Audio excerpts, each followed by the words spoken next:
In episode 5, the hippo screams, which causes both Mark and Steven to scream, and then Mark wakes right back up in Dr. Harrow's office. Dr. Harrow tries to explain to Mark that his mind is currently going from sense to nonsense. Basically, his mind has become a pendulum, from reality to whatever he created in his head. He's currently just sitting in a mental facility in Chicago, Illinois. But Mark isn't convinced. He tells Harrow, "You're not really a doctor." And whatever Harrow says, it doesn't matter, because Mark doesn't believe him. Harrow thinks that what Mark is going through is the fact that his mind is struggling, and when that happens, the mind will often build places to seek shelter for different aspects from our most traumatic memories. It's an organizing principle. Some people see a castle, some people will see a maze, and that's when Mark asks, well, some people see a psych ward. And Harrow has to admit, yeah, that's possible. It's about at this moment that Mark says, you know what, I'm good, thank you so much, and starts to leave, but Harrow can't allow that. He has his orderlies grab Mark and sedate him, and when that happens, Mark is right back with Steven and this hippo. The hippo is Taweret, the goddess of women and children, and she's going to guide them through their journey to the afterlife. It's about at this moment that Mark starts accepting the fact maybe he is insane. He tells Steven about Harrow, but Dr. Harrow, not the Harrow that attacked him. And Steven doesn't want to believe that, so Mark says, I'll prove it to you. When I open these doors, you're going to see a bunch of patients and orderlies and someone about to yell bingo. But when he does, in fact, open those doors, he doesn't see any of that. He sees that they're on a boat traveling through the sands of Egypt. And he gets insanely excited because he feels like he's not crazy. Taweret explains that the boat is heading to the field of reeds, but they can only get there if their hearts are balanced in life. If they are, they'll spend eternity in paradise, a.k.a. the field of reeds. In order to figure out if their hearts are balanced, though, Taweret needs their hearts. She digs into both of their bodies, grabbing them, and putting them both on one side of a scale with a feather on the other. Egyptians believed that the heart was a sign of who they really were in life. If the scales are balanced by the time the journey ends, then the soul is permitted to pass into the field of reeds. If they don't balance, you get thrown overboard. When that happens, the dead will drag you down, and you will remain there forever, frozen in sand. While all of that sounds great for Steven, it sounds horrible for Mark. He has no plans on going to the field of reeds or being thrown overboard, and he's willing to go so far as to kill the hippo and steal the boat. But the conversation between Mark and Steven gets interrupted because Taweret is looking at the scales and they're acting really weird.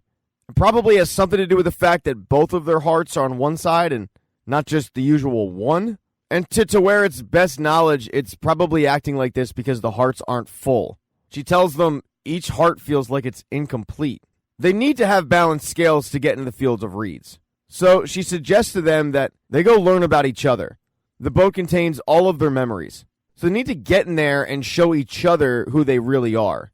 And then hopefully they can balance the scales enough before they arrive at the field of reeds. Mark and Steven walk through that door, and they're right back where they met the hippo, in a mental institution. Mark is still pitching Steven on the idea that they just kill Taweret, or at the very least tie her up and take the boat over. But Steven likes Taweret's idea better, learning about each other and balancing the scales. And as they walk down the hall, looking in different rooms, each room does have a different memory. They then all of a sudden hear a boy yell for help. They run towards it, but they run into a cafeteria that is filled with dead bodies. And Mark recognizes all of them, because it's all people that he killed. As both Mark and Steven are looking at the scales that seem to be slowing down a little bit, there's a little boy standing there staring at them. Steven starts freaking out a little bit because they're standing in a room of people that Mark killed. And he really hopes that Mark did not kill a kid. But unlike the rest of the people that are dead, this boy is very much alive. And when Steven goes to talk to him, the boy runs away. Mark is begging him not to chase after this kid, but Steven is hell-bent on it. And he follows the kid into a room, locking Mark out of it. Steven is now transferred back into Mark's memory. And it's from when Mark was a little boy. There's Mark's mother, there's Mark's father, and there's Mark's little brother. Mark and his little brother tell their parents that they're heading off to the cave. And the last thing that Mark's mother says to him is, take care of your brother. Steven follows the cave, but things go wrong. There's flooding in the cave, and as much as he tries to save him, Mark's little brother ends up drowning and dying. On the outside, adult Mark can hear Steven going after the kids. He finally catches up to him at the funeral. And while in the first memory, Mark's mother was nice and kind, in the funeral scene, she's not.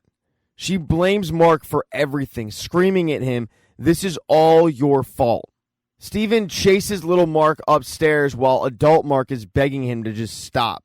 But when he goes upstairs, he goes back into another one of Mark's memories. You see just how fractured the relationship between Mark and his mother was. Even years later, while Mark is celebrating a birthday, his mother wants nothing to do with him. When she finally does come downstairs, she once again blames Mark, implying that Mark killed his brother on purpose because of jealousy. Child Mark runs upstairs, Steven runs after him, but this time adult Mark is able to get to him before he enters the room. He pulls him back, and he pulls him back onto a street. Steven can't figure out why Mark remembers his mother like that, because for Steven, his mother was nothing like that. He also can't figure out what Mark is hiding, why he doesn't want Steven to go back in and see these memories. And that's when you see teenage Mark walk by them. As Mark's father tries to beg him to come back home, saying that his mother will get help, teenage Mark is done. The next memory they visit is the one where Mark was a mercenary and killed Layla's father. Steven finally finds out how Mark met Khonshu. As they walk through the crowd of dead bodies, Steven asks, "What happened to you?" And Mark points to this giant tomb that is jutting out from the sand. They walk towards it and they see Mark, the mercenary, who is barely clinging to life, arriving at the foot of Khonshu. He's about to commit suicide, and that's when he's visited by Khonshu for the first time. Khonshu explains to Mark that he needs somebody to be his hands and his eyes and his vengeance. And it's not like Mark has a lot of options at this moment, so he agrees. While Steven is watching this, he feels like Khonshu was taking advantage of Mark.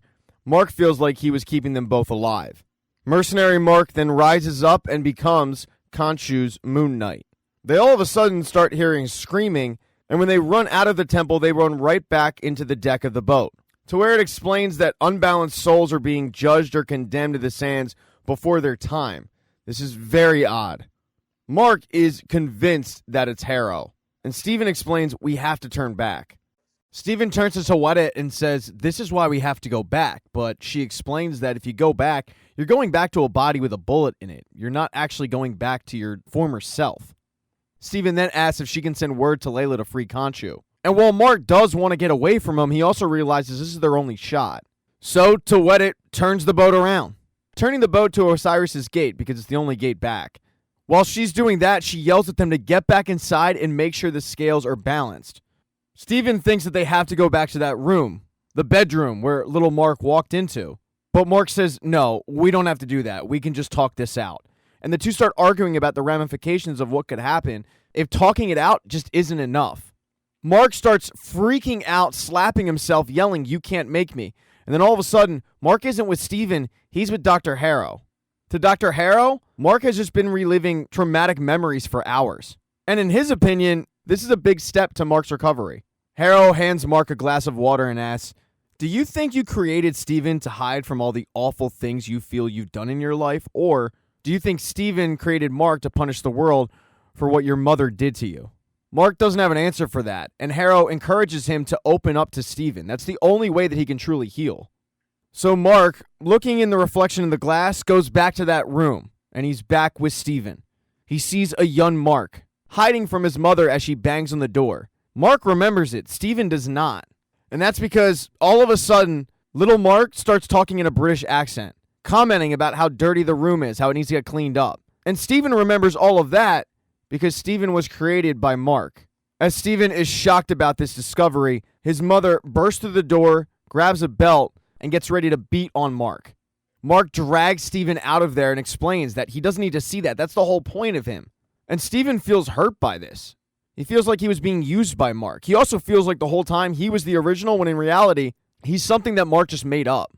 Mark yells at Steven that Steven had an easy life to live. Steven got to grow up and believe that his mother loved him and she was kind and she was still alive. And Steven stops Mark and says, "What? My mother is alive. I just talked to her the other day." Mark tells him that their father called after all those years and told him about their mother's Shiva. Mark couldn't bring himself to actually go in, though. Not after everything she did to him. Steven is in denial. He starts screaming, "Let me out." And when he snaps out of it, he's in Dr. Harrow's office. Dr. Harrow confirms that he is in fact talking to Steven this time. And just like with Mark, Steven is in disbelief that the man in front of him is a doctor. Harrow tells him that it was actually Stephen who brought himself into the facility right after his mother passed. He had worried the whole time that Stephen was never going to be able to acknowledge Mark existed. But Stephen starts yelling at him, "My mother's still alive. That's not true." So Harrow, to prove a point, picks up the phone and starts dialing Stephen's mother. When it comes time for Stephen to actually grab the phone and talk to somebody on the other end, he can't do it. He has to admit, he knows his mother is dead. He suddenly is right back into Mark's memory, remembering everything. The Shiva, Mark's father standing at the window looking at him, Mark being unable to actually go in, and Mark being so stressed out that he transformed back into Stephen. When that happened, Stephen had no idea how he got on that street, and he dials up his mother, when in reality, he dialed up nobody. He's not talking to anybody.